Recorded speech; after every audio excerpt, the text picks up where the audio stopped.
सबको जय मसीह की। मेरे प्यारे भाई और बहनों, आरएसएस हो गया बैन। Praise the Lord. सबको जय मसीह की।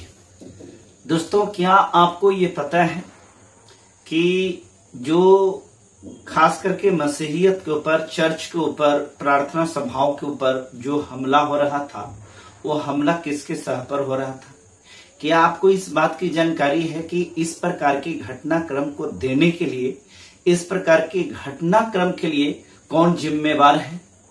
शायद आपके बीच में एक बहुत ही बड़ा षड्यंत्र का एक योजना बनाया जा रहा था और षड्यंत्रकारी तरीके से किस प्रकार से हमला ये मसीहियों के ऊपर हो रहा था, मुझे लगता है कि शायद इसकी जानकारी शायद ही आप लोगों को हुआ होगा।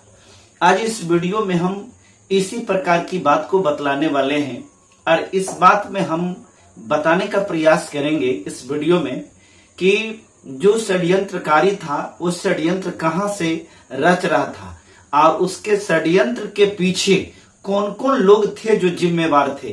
क्या इसके पीछे सत्ता भी था?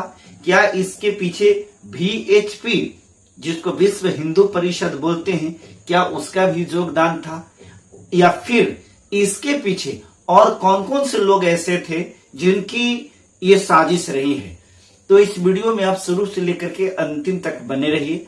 आप सभी से मेरा एक गुजारिश है, वीडियो में आगे बढ़ने से पहले जो लोग इस चैनल पर सबसे पहली बार हैं, कृपया इस चैनल को सब्सक्राइब कर लीजिए और घंटी की आकृति को दबा करके और ऑल का नोटिफिकेशन को एक्टिव कर लीजिए। साथ ही साथ मैं इस अभी फिलहाल देख रहा हूं कि आप तमाम लोग वीडियो को शेयर करने में शायद कंजूसी कर रहे हैं, इसलिए मेरा गुजारिश है, मैं बार बार बताता हूं कि मैं ये वीडियो एक क्रांति के रूप में चला रहा हूं, एक परिवर्तन का आगाज है।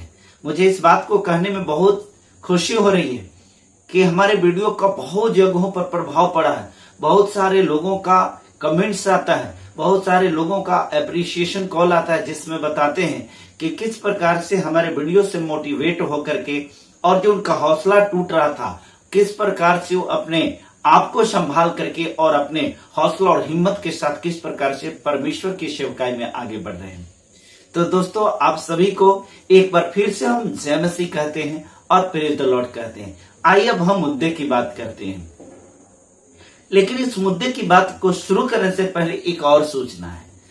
ये हमारा जो पहले जो व्हाट्सएप का जो ग्रुप था, जिसमें मैं व्हाट्सएप चला रहा था, जो नंबर आपको दिया हुआ है, तो वो नंबर को व्हाट्सएप के द्वारा मेरा बैन कर दिया गया है, जिसके वजह से 9091 जिसके लास्ट में है उस पर व्हाट्सएप नहीं आ रहे हैं, अब वो काम नहीं कर रहा है। इसलिए मैंने सेकंड वाला व्हाट्सएप का नंबर दे दिया है। देश दुनिया के कहीं से भी किसी प्रकार से परसिक्यूशन, मसीहियों के ऊपर शताव का वीडियो अगर आपके पास है या किसी भी प्रकार की खबर है, तो आप हमें उस वीडियो पर जरूर अपने वीडियो को भेजिए, आप अपनी समस्या को भेजिए। हम निश्चित तौर पर उसके समाधान के बारे में आपसे वार्ता करेंगे और अगर किन्हीं का कोई प्रे रिक्वेस्ट है तो जरूर लिखिएगा। आइए अब हम बताते हैं। जैसा कि आप सभी को जानकारी होगा कि बीजेपी की जो फैक्ट्री है वो आरएसएस है। आरएसएस से बीजेपी बनती है और आरएसएस के कई एक शाखाएं हैं। आरएसएस के शाखा का ही ये विश्व हिंदू परिषद है, उसी का एक अंग है और वही विश्व हिंदू परिषद के द्वारा बजरंग दल का गठन किया गया था। बजरंग दल के गठन का एक उद्देश्य अलग था, जिसमें अपने धर्मों की रक्षा करना, उसके जो भी आयोजन है उन आयोजनों में चढ़ बढ़ के हिस्सा लेना, उसकी सफलता के लिए कार्य करना। तो प्रत्येक लोगों को अपने धर्म की रक्षा करने का अधिकार है, परंतु किस प्रकार से विगत दिनों में आप देख रहे हैं कि बजरंग दल और आरएसएस के अन्य जो शाखाएं हैं वो किस प्रकार से देश में कोहराम मचाना शुरू किया, संवैधानिक संस्थाओं को कुचलना शुरू किया और किस प्रकार से मनमर्जी काम करना शुरू किया, तो उसका खामियाजा आज भुगतने के लिए मिल रहा है। आप सभी को यह मालूम है कि आरएसएस नफरत का एजेंडा चलाने में पूरी तरह से सफल रहा है अपने देश में। आरएसएस के बारे में हम आपको और जानकारी दे दें।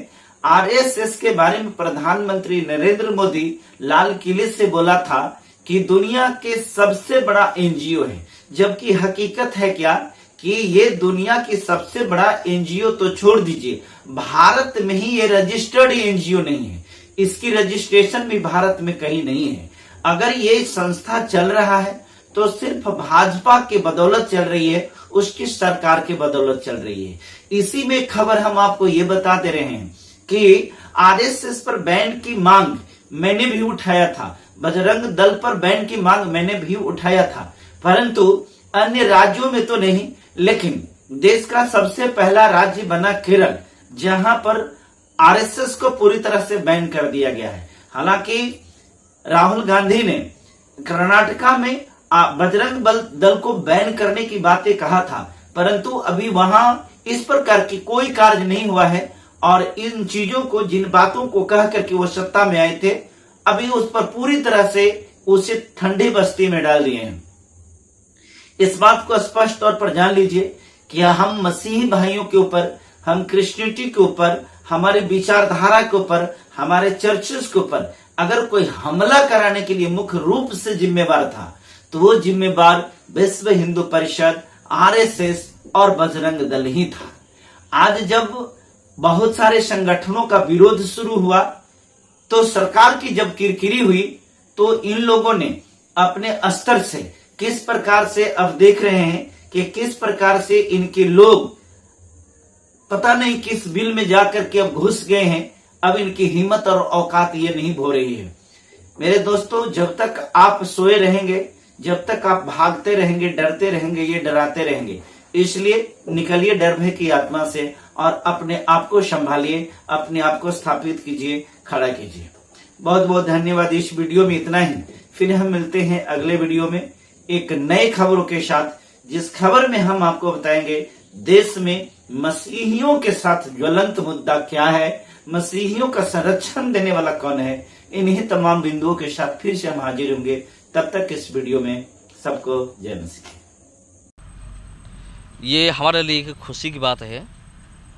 क्यों खुशी की बात है ये आप सब लोगों को पता है, क्योंकि आप लोगों को पता ही है ये लोग किस तरह से हमारा मसीह भाइयों और बहन के साथ अन्याय करते हैं, क्रिश्चियनिटी के साथ छेड़छाड़ करते हैं ये लोग, और ज़बरदस्ती धर्म परिवर्तन का आरोप लगाते रहते हैं, और दंगा करना, हान काट करना ये लोगों के लिए आम बात है। तो इसीलिए आरएसएस बैन हुआ, सही हुआ। क्यों आरएसएस बैन हुआ, इसका दो कारण है, दो रीज़न है।